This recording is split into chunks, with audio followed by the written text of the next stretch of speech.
Bon, c'est bon, on la tourne là, cette vidéo sur les slasher movies? Ouais, alors attends, je reviens. J'ai une urgence. Je reviens, 30 secondes. Oh, slasher.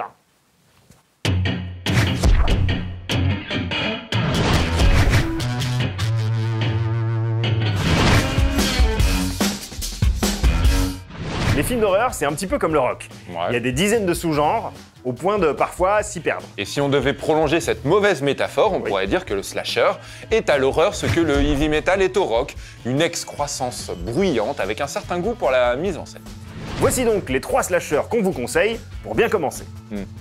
Pour bien se lâcher. En 2018, le slasher matriciel de John Carpenter, Halloween, fête ses 40 ans. Et si parfois sa paternité du genre reste légèrement contestée, il est pour nous le premier vrai grand slasher, le film sur lequel tout le genre va évoluer. Halloween, j'écoute.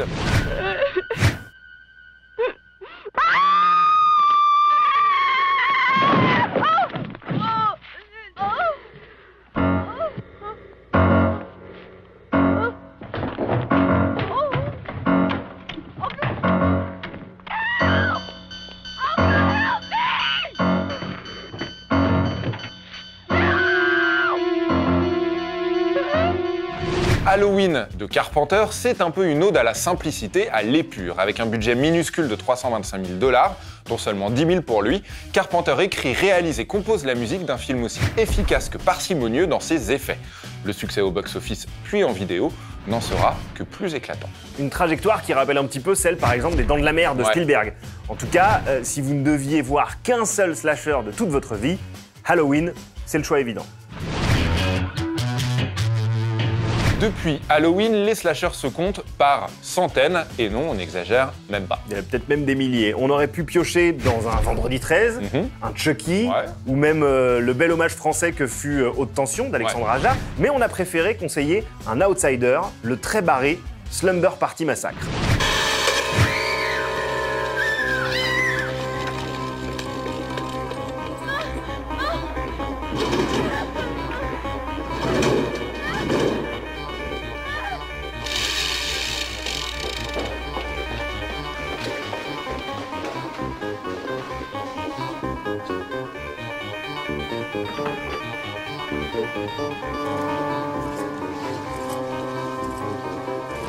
Slumber Party Massacre a de particulier qu'à la base, ça devait un peu être Scream avant Scream. En effet, le film est envisagé comme une parodie avant que la prod ne change d'avis et décide d'en faire un vrai slasher. Sauf que le scénario et les dialogues ne bougent pas vraiment. Du coup, on se retrouve devant un film complètement autre, à la fois brutal et rigolo. On ne sait pas toujours si l'humour est voulu ou non, mais aujourd'hui, le fait est que le film est culte. Après avoir conseillé Halloween, impossible de ne pas terminer avec le film qui bouclera la boucle en 1996, Scream de Wes Craven. Like scary movies? Uh-huh. You never told me your name. Why do you want to know my name? I want to know who I'm looking at. Don't answer the phone. Don't open the door. Don't try to hide. Wes Craven a connu une carrière assez similaire à celle de Carpenter.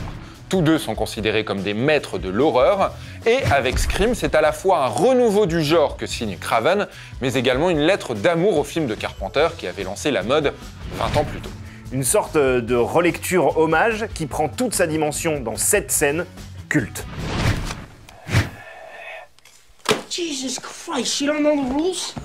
Have an aneurysm, why don't you? There are certain rules that one must abide by in order to successfully survive a horror movie. For instance, number 1, you can never have sex.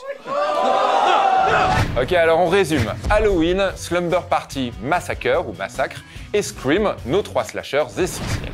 Et puis bon, pour le plaisir, je rajoute Meurtre à la Saint-Valentin, Ah bon l'original, pas le remake.